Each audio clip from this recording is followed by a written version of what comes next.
Você que está procurando aquele computador e, é claro, processador com um ótimo custo-benefício, eu vim te dar algumas opções de processadores Intel, então vem comigo. Eu não preciso falar nada da Intel, vocês já conhecem eles, que eles têm ótimas gerações de processadores, e é claro que a gente ainda tem quase 4 gerações de processadores ainda ativas que você consegue comprar e ter um ótimo desempenho. A gente tem a 12ª, a 14ª e a geração Core Ultra. Por que eu disse 4, né? Basicamente porque a 13ª também ainda existe em alguns modelos, mas é principalmente a 12ª, 14ª e o Core Ultra. Qual que é a principal diferença entre essas 3 gerações? 12ª e 14ª ocupam o mesmo socket, o mesmo chipset também. Pode ser usado entre as duas, né? Elas são LGA 1700 e é uma geração híbrida. Você consegue usar tanto no DDR4 quanto no DDR5. É claro que isso vai da sua placa-mãe. Você tem que ter uma placa-mãe ou DDR4 ou DDR5. A principal diferença, fora a questão de performance e melhorias de otimização,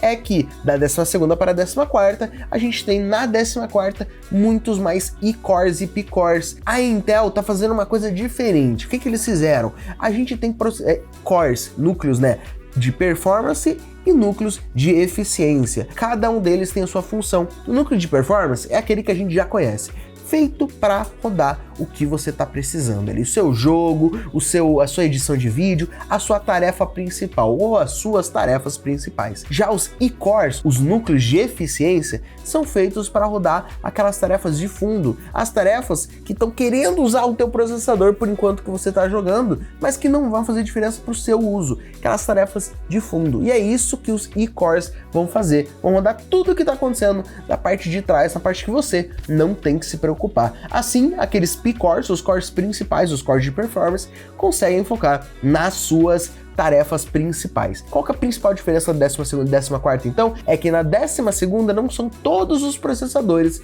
que tem os E-cores e P-cores. E tem alguns processadores da 12ª, como por exemplo o 12400, que é um processador normal, ele não tem os E-cores e P-cores, apenas os cores padrões deles. E é claro que na 14ª, todos os processadores, todos eles mesmos, já tem essa de E-cores e P-cores. O maior custo-benefício em processador da Intel atualmente é o 12400F, um processador exatamente aquilo que eu falei, ele não tem os E-cores e P-cores, ele então é um processador 6/12 padrãozão, que ainda continua com um turbo muito bom de 4.4 GHz, vai segurar basicamente qualquer placa de vídeo atual, ele é um processador PCI 4.0, mas pô, não tem placa de vídeo 5.0? Sim, mas a grande maioria delas é 4.0 e se não for 4.0, a performance dela no 4.0 acaba sendo muito igual a do 5.0. Qualquer coisa, pesquisa no YouTube, tal placa de vídeo, a placa de vídeo que você está vendo, PCI 4.0 contra PCI 5.0, para ver se tem uma diferença muito grande. Mas o 12400F continua sendo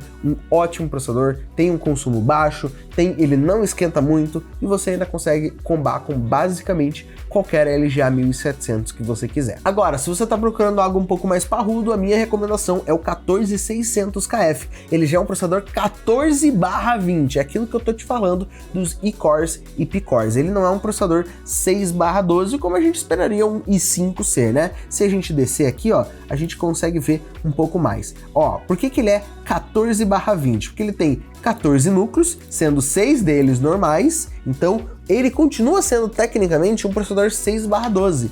Mas, fora os 6/12 padrão dele, ele tem mais 8 E-cores, e esses E-cores, eles são apenas E-cores mesmo, ele não tem ele não é multithread, então ele é 6/12 do lado de performance cores, e daí do lado de efficiency cores, né, os núcleos de eficiência, ele é 8/8, entendeu? E daí juntando isso, ele fica 14/20. É claro que ele ainda tem ótimas frequências aqui no P-core, a frequência turbo é 5.3, no E-core não é baixo, é 4 GHz, então você ainda vai ter um ótimo desempenho. Com isso daqui, cara, você tem basicamente um processador 6/12 e fora isso você tem mais 8 E-cores cuidando do que precisa ser cuidado do fundo, o que fica muito bom. E ele é um ótimo processador para você combater tanto no DDR4 quanto no DDR5. E eu acho que uma das melhores opções para você que está procurando um processador dos Core Ultra é o Core Ultra 7 265K, tá bom? Lembrando, os Core Ultra, a principal diferença é, primeiro, ele é outro socket, ele é o LGA 1851 e segundo, ele é apenas DDR5, tá? Então ele não é mais um processador híbrido nessa geração aqui. Ele é um processador 20/20. Nessa geração de processadores Core Ultra não tem mais multithread, são E-cores e P-cores, pronto. Todos eles sendo single thread. Isso acaba sendo bom porque o Core não tem que ficar se preocupando em fazer duas tarefas ao mesmo tempo, né? E daí aquilo, ele continua sendo um processador muito bom, com um turbo de 5.5 GHz nos P-cores, e se a gente olhar aqui para baixo também, a gente consegue ver que são 8 cores de performance e 12 cores de eficiência, com o turbo de 1, né, dos performance sendo 5.5 com a tecnologia Intel Turbo Boost Max, e dos Efficiency Core é de 4.6. Lembrando, os Efficiency Core, o turbo máximo de frequência dos Efficiency Core do 265K é 4.6 GHz, que é maior, 0.2 GHz maior do que o turbo máximo do 12400F, que não tem E-cores e P-cores. Então só pra você ver que os Efficiency Cores, que são os cores mais devagar, são mais rápidos do que os cores do 12400F normais. Então ele é uma ótima opção para você que quer principalmente trabalhar e jogar no seu PC Gamer. O link desses processadores vai estar na descrição para você poder aproveitar. E é claro, não esquece de deixar teu like, se inscrever no canal e eu te vejo no próximo vídeo.